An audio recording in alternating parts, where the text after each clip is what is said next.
시청자 여러분 안녕하십니까. 미스터리 점사 토크쇼 신드렐리스트 MC 남호연입니다.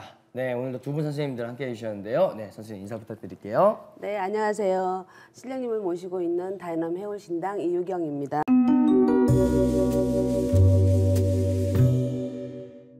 네, 우리 선생님. 안녕하세요. 천지신명님의 제자 전생만신 천지당 한시연입니다.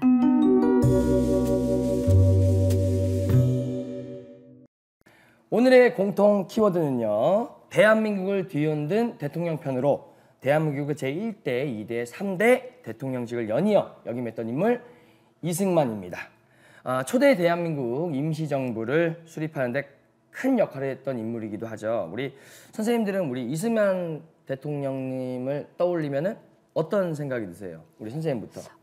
일단 지금 현재 대한민국을 다져놓은 네. 분이라고 생각하고 또 대통령 그 시절에 그분 때는 사건 사고가 굉장히 많았다는 느낌. 그리고 또 당신 스스로가 또 물론 뭐 이렇게 여론이 있었지만 그래도 스스로 물러난 대통령. 예. 그리고 이 정치 이념이라는 게 굉장히 좀 자기 세계 뚜렷하신 분. 네. 이런 분으로 저는 느껴지거든요. 선생님은 이승만 대통령 하면 어떤 기억이 떠오르세요? 저희는 실물로 본 적은 없고 네. 이제 저희가 태어나기 전에 돌아가셨고 그분에 대한 뭐 어렴풋이 뭐 기억이라면 기억인데 그냥 할아버지 그런 이미지. 그리고 대통령님이라기보다 항상 나오면 이승만 박사. 맞아요. 박사. 예, 저도. 이승만 박사. 저도 대통령 단어보다는 박사 뒤에 항상 수식어가. 예, 박사. 예. 학구파 이런 아주 공부 많이 한. 선생님이 그런- 기억하시기에. 예, 저는 그런 분으로 기억을 하고 있습니다. 네, 좋습니다. 그러면 지금부터 이승만 대통령에 대한 본격적인 이야기를 시작해 보도록 하겠습니다. 태조 이성계의 18대 손이자 태종의 장남인 양녕대군의 16대 손, 유일한 조선시대 출신이자 과거 시험을 봤던 대통령, 최초의 40대 최연소 대통령이자 80대의 재임한 고령 대통령, 사상 최초로 탄핵을 겪으며 스스로 하야한 대통령, 역대 유일한 외국인 영부인을 두고 외국에서 사망한 대통령, 1875년 3월 26일생으로 돼지띠인 그는 향년 90세까지 장수했으며 1대, 2대, 3대 대통령이라는 최다 대통령직을 역임했는데요. 선생님들이 보시기에 우리 이승만 전 대통령이 어떤 사주를 가졌기에 이토록 오랜 기간 대통령을 할 수 있었을까요? 네, 우리 선생님께서는 어떻게 보세요? 머리가 굉장히 좋았을 것 같고 사주상으로 또 보신다 그러면 임금의 사주가 있다. 이런 느낌을 저는 받습니다. 그래서 집안에 또 내력도 있고 그것도 또 무시를 못하는 것 같거든요. 그래서 당신 스스로 개척하는 힘도 굉장히 좀 많이 좌지우지를 하셨다라고 느껴요. 저는. 우리 선생님께서는? 사주적으로는 이제 머리가 좋은 거는 이분이 내가 볼 때는 조상의 운이 많았을 것이다. 이 사람의 사주로 살아간 것보다 조상인 누군가, 그러니까 말하자면은 이제 이씨 왕조의 그런 이제 왕의 흐름을 가진 그런 어떤 조상님들께서 많이 도와주시다가 어느 정도 시절이 지나면서 운이 상승할 때도 있고 내리막을 칠 때도 있고 이렇기 때문에 오르막 내리막을 많이 한 그런 우여곡절이 많은 분 중에 한 분으로 사주를 느껴집니다. 이분은 사주하고 다르게 되게 영민하게 사는 운명을 가졌다. 네, 근데 어떻게 보면 또 두 분 선생님의 말씀을 토대로 하면은 조상님의 집안 내 내력. 집안 내력이 있으니까 그 자체에 임금님의 사주도 그렇죠. 있고 네. 또 안 좋은 또 그렇죠. 사주도 맞습니다. 있다 그런 말씀이신데요. 자, 계속해서 네. 말씀 이어갈게요. 이승만 전 대통령님은요, 우리 가장 특이한 점이 바로 외국인 영부인을 뒀다는 점입니다. 우리 프란체스카 도너리라는 한국 이름으로는 이브란이라는 그녀는 오스트리아 출신으로 스위스 여행 중 이승만 전 대통령을 만나 재혼을 했습니다. 아까 네. 선생님이 말씀하셨듯이 두 사람은 서로가 초혼이 아닌 재혼이었고 남편을 위해 비서와 외교 업무를 자청하는 등 매우 헌신하는 아내였다고 해요. 이후 함께 국립현충원에 합장되기도 했는데요. 이처럼 외국인 배우자를 둔 우리 분들이 참 많잖아요. 그렇죠. 뭐 대통령님이 아니더라도 네네. 이렇게 외국인 배우자를 둔 이들만이 가진 사주가 뭐 따로 있을지 예, 그게 참 선생님들께 여쭤보고 싶은데 우리 선생님께서는 어떻게 생각하세요? 고향을 떠나서 타향에 살아야 되는 사주는 분명히 있고요. 또 타향에서 살면서 또 외국을 건너가서 남의 나라에서 살아야 되는 또 사주도 분명히 있다고 보거든요. 그렇죠. 저는. 대한민국에 살아도 예, 외국에서 사는 그리고 또 분들도 이제 있으니까. 백년 배필자를 만나는 것도 분명히 있기 때문에 그런 외국인 사람을 만나고 백년 배필자를 맞이해서 살아가는 그런 운명들도 있습니다. 우리 선생님께서는 어떻게 보세요? 그러니까 외국인 배우자를 만나는 사주가 네. 정해져 있다고 생각하진 않아요.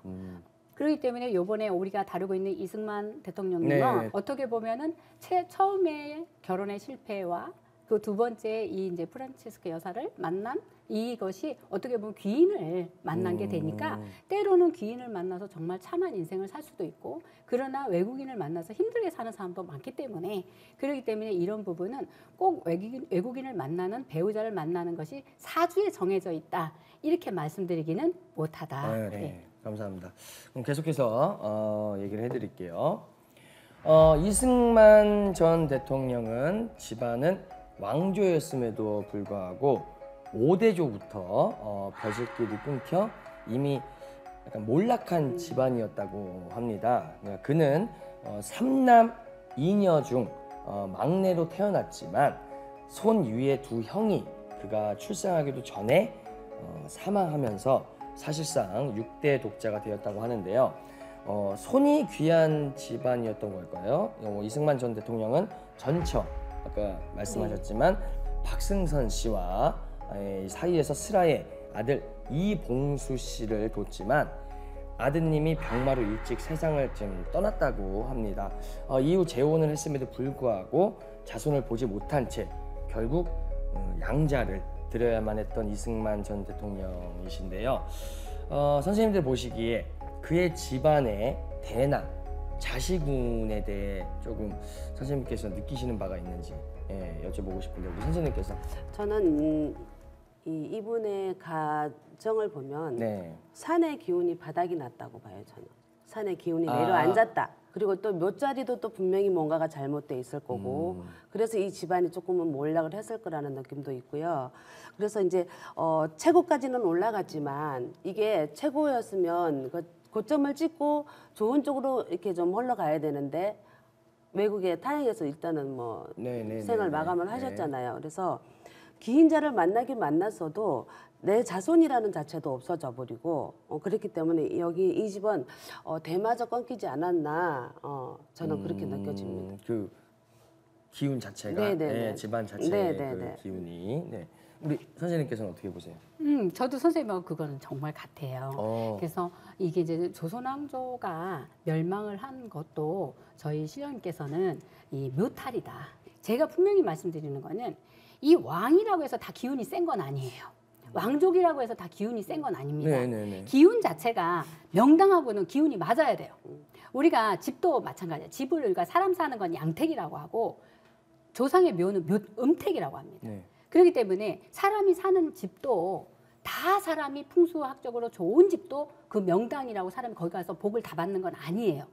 그 기운하고 안 맞으면 그 집에서도 몰락을 해요. 네네. 근데 죽은 영과 홀령들은 특히나 기운 자체가 강한 묘터는 그 자리의 주인인 지신과 산신을 떠나서 지신과 합이 맞아야 돼요. 지신은 내 터에 감히 누가 들어와서 홀령으로서 주인이 되느냐 하고서는 지신이 감히 문을 안 열어줄 수가 있습니다. 그러면 홀령이 아무리 왕족이라도 씨가 멸족을 하죠. 그렇기 때문에 왕손이 혈족이 망한 것은 네네. 묘바람이고 산바람이고 네. 그렇기 때문에 그런 홀령의 위로를 제대로 못 해줬기 때문에 그래서 조선왕조가 이렇게 힘들어지지 않았겠나 네네네. 그렇게 생각합니다. 계속해서 얘기를 해드릴게요. 조선의 마지막 왕인 순종과 겨우 한 살 차이였던 딱 한 살 차이였던 이승만 전 대통령. 여기서 제가 말씀드릴게요. 순종은 3월 25일생이었고요. 이승만 전 대통령은 3월 26일생으로 출생일도 거의 비슷한 편인데요. 옛날에는 우리 무속인 선생님들께 가장 좋은 출산일을 받아서 그 출산일에 맞게 출산을 하게 하는 관행이 있었다고 해요. 조선시대도. 정말 이렇게 받아놓은 출산일에 맞춰서 태어난 일이 가능한 건지, 그렇게 태어난 아이의 사주는 어떤 또 영향을 미치는지 선생님들의 또 생각을 여쭤보고 싶습니다. 우리 선생님께서는 어떻게 생각하세요?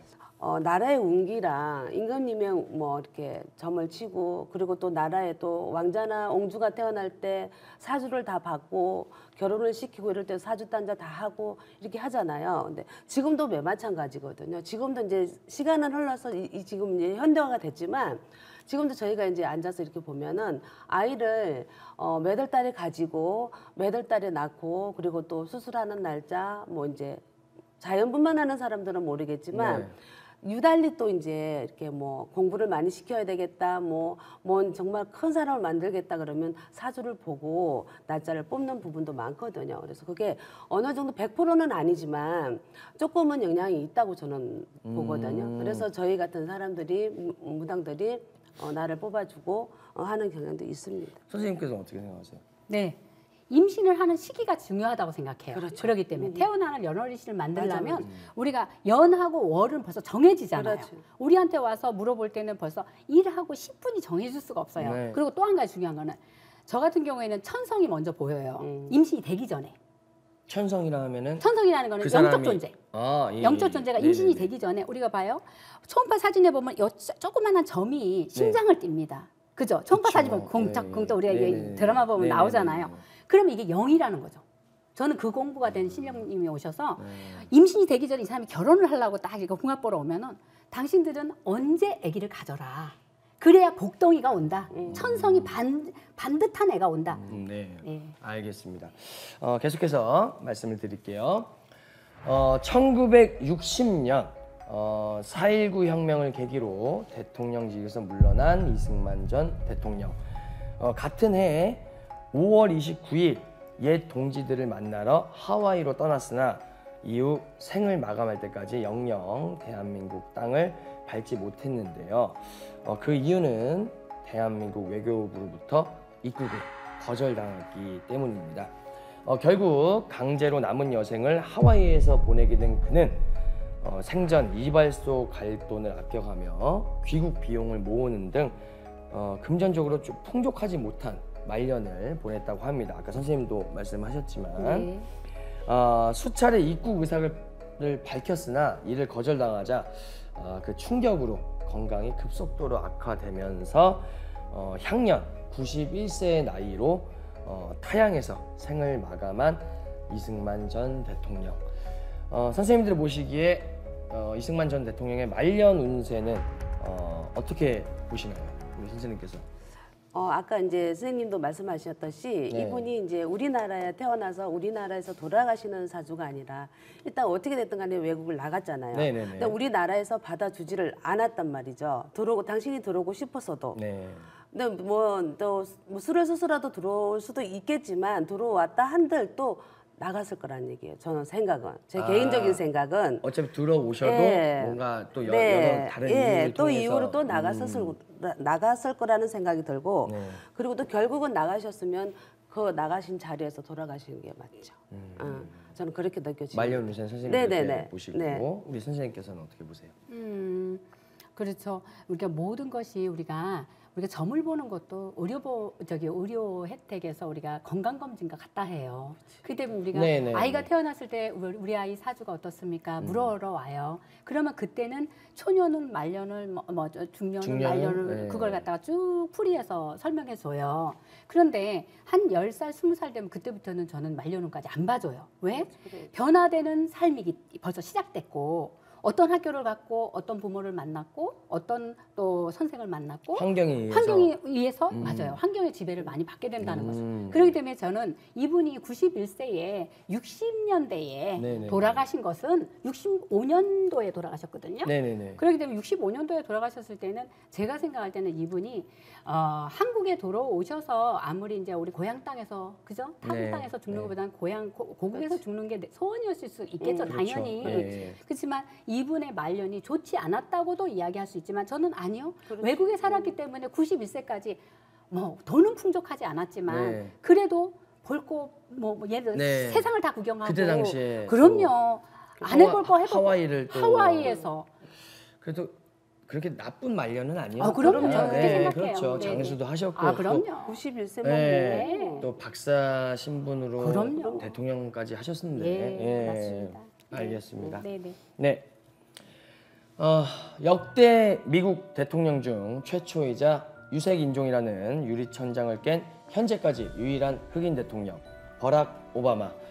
그는 이런 명언을 남겼습니다. 세상의 모든 잔인함과 어려움에도 불구하고 우리는 단순한 운명의 포로가 아니다. 우리의 행동은 중요하고 역사의 정의의 방향으로 구부릴 수 있다. 버락 오바마가 유색 인종이라는 유리천장을 깨고 최초 흑인 대통령이라는 역사를 바꾸듯 내 인생의 역사를 바꿀 수 있는 건 바로 나 자신입니다.